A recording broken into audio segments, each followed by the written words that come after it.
Batsim-pana entin'i Pasteur RATIANARIVO Rabarijaona.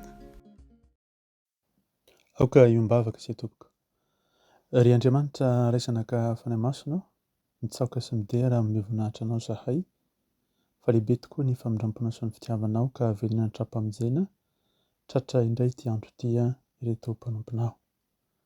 Mankalazanao sy mitsaokanao zahay amin'ny voninahitra anao, ry tompontompo sy mpanjaka ny mpanjaka, Andriamanitra rehetra, tsara sady mpanao tsara, ilay izy eritreretrako mandrakizay. Mitoetra amin'izay fiandriananao ianao kanefa mijery anay ety ambany toerana ity.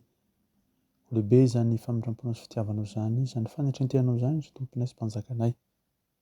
Kondreto izay manaja anao sy miankohako alohan'ny voninahitra.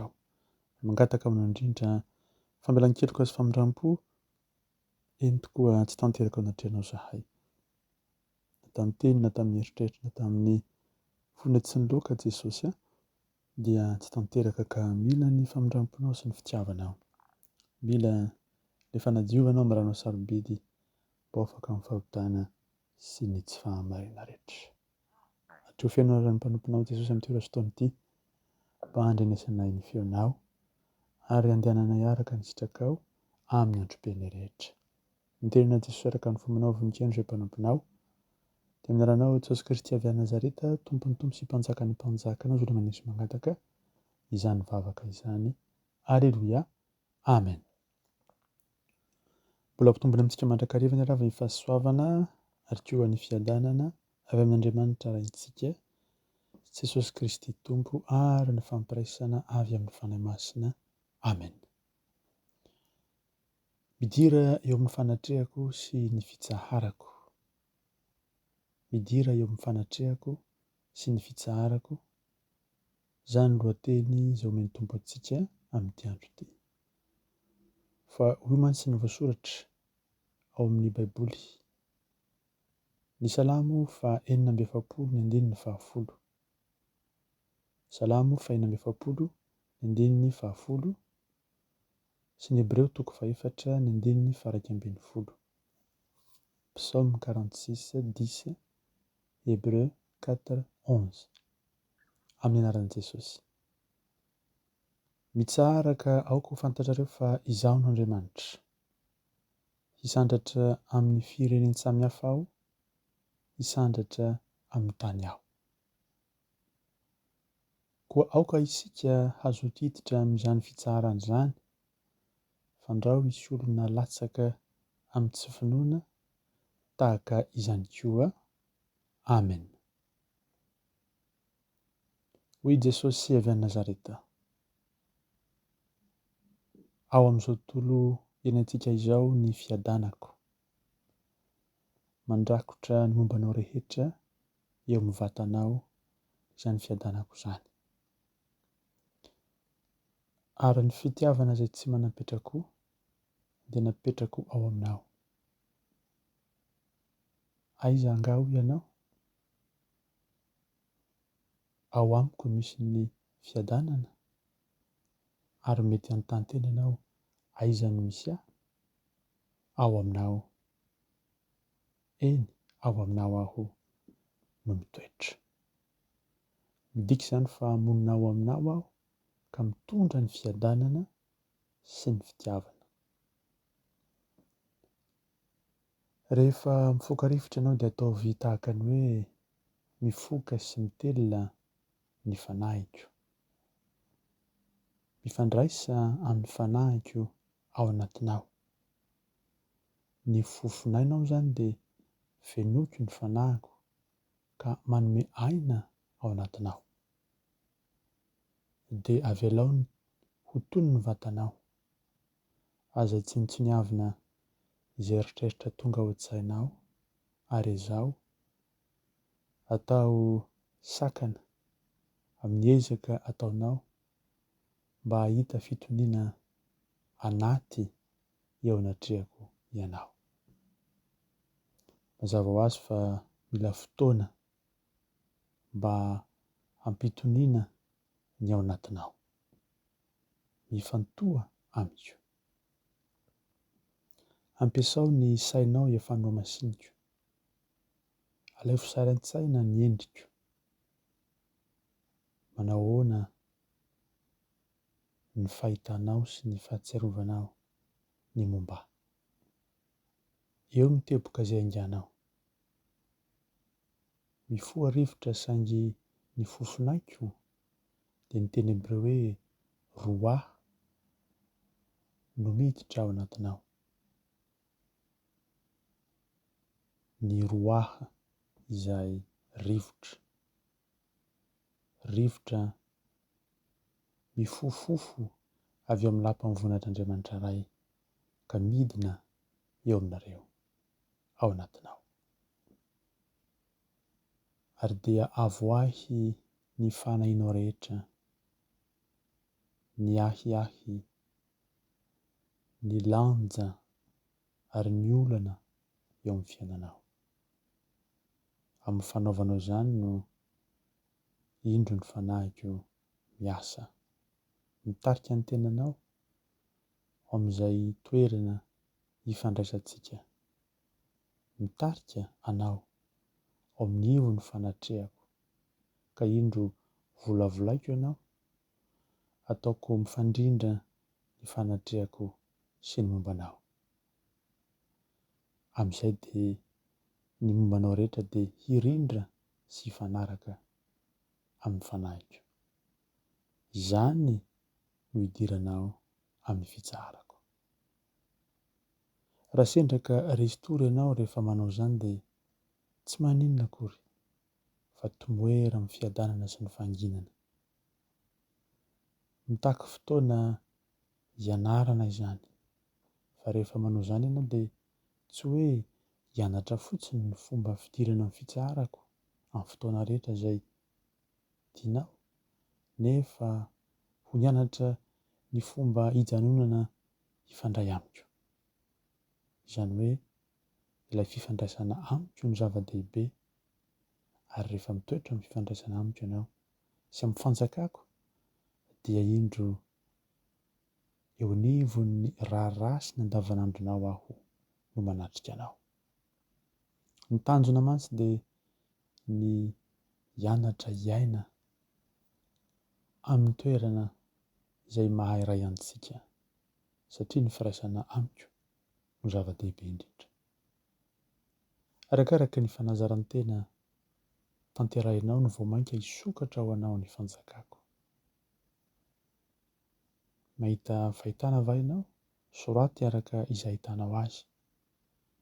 Aza matahotra manokatra ny masonao hanaраtanao izany fahitana izany. Ary raha mandray zavatra ianao na teny iray dia aza manahy satria tsy misy zavatra ratsy holazaiko momba anao. Izaho mantsy dia fitiavana ary izaho no mpampahery anao.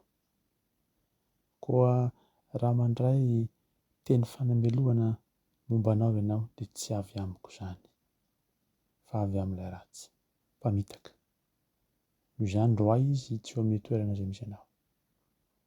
Raha voamarika na hitanao izany dia tomoera tsara mifatoriana ahy. Ankopindreo ny masonao dia miverena amin'ny toeram-pitsaharana izay nijoko anao. Tomoera amiko ary izaho aminareo. Tsy efa nilaza izany ve aho? Tsy efa nanambara tokoa va aho fa mila mitoetra sy monina eo amiko ianareo. Fa rehefa mitoetra eo amiko ianareo dia izaho koa hitoetra aminareo. Tsy maintsy mianatra izany fanao izany ny oloko. Ka na aiza misy anao, ary na inona mitranga manodidina anao, dia ao ambanin'ny aliko ny tsy toha ianao eo amin'ny toeram-pitsaharana izay tsisy manelingelina na inona, ary dia ny fahavalo tsy afaka hikasika satria eo ny fanatrehan'ny tomponao.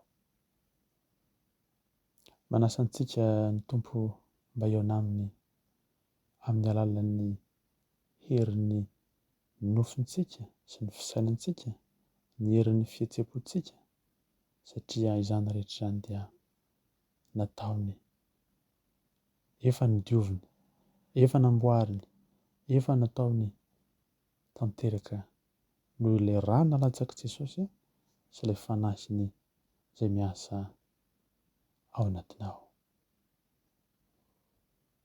Tsarovy fa ny fahavalo no mananika sy miditra amboletra ao aminao. Fa ny tomponao kosa dia mandomba aravarana moramora miandry ny alalana avy aminao vao miditra ao aminao. Izay ny pirofo fa ny fanahiko no tonga eo aminao. Tsy misy herisetra, tsy misy antery, fa fitiavana avokoa.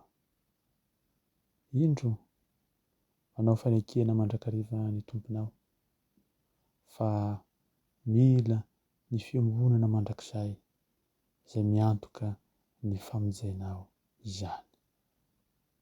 Tsy mitovy tokoa amin'ny fahavalo ny fanahy tompo, satria malemy fanahy izy. Tsy manery izy, satria fitiavana dia tsy manery.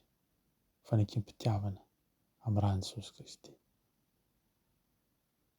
Rehefa amin'ny alalan'ny fampifanarahana miandalana amin'i Jesosy sy ny tenanao, dia ho feno ny fanahin'Andriamanitra ianao. Fa hoy Jesosy, ny fanahiko dia iray aminareo, hoy izany dia iray ao amin'i Jesosy Kristy, iray ao amin'Andriamanitra iray, iray amin'ny fanahy masina, eny iray amin'ilay telo izay iray. Fahagagana lalina tokoa izany, ary ho avy izany andro izany.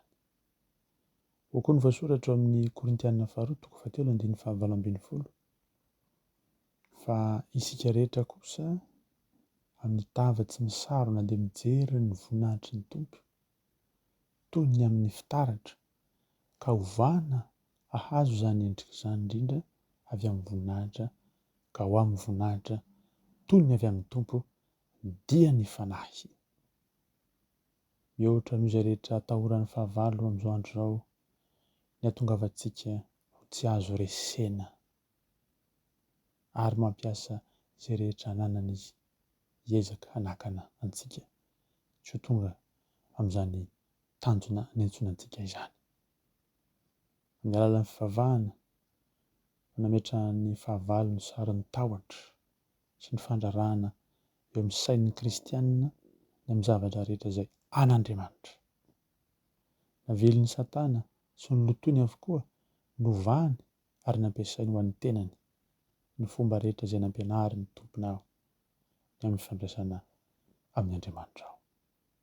Ankehitriny, raha manana tombony amin'ny fitazonana izany ianao dia arovy ny traikefa amin'ny zavatra izay atoroko anao. Tsy misy ny fahatiantoka amin'izany, satria mitady ny zava-dalon'Andriamanitra ary manaiky hanana traikefa amin'ny fifandraisana am-panahy, mihoatra noho ny natoraly, zavaboary amin'ny tomponao sy ny fanjakan'ny lanitra, koa aoka hitoetra amin'ny fahatokiana ianao. Ny fahavalo dia manao ankeriny, mandoto, nanolana, eny nandrava. Ireo karazana marika rehetra izay misy ary nataon'Andriamanitra kanefa novany. Ny piramida sy ny maso, ny kintana misy teboka 5, ny kintana misy teboka 9, eny ny endrika rehetra samihafa izay nataoko, toy ny voromahery sy ny liona. Izany no manam-pirofo fa ny tomponao dia nametraka ao anatinao ny fanahy, dia ny fanahy masina ahafahanao mifandray aminy.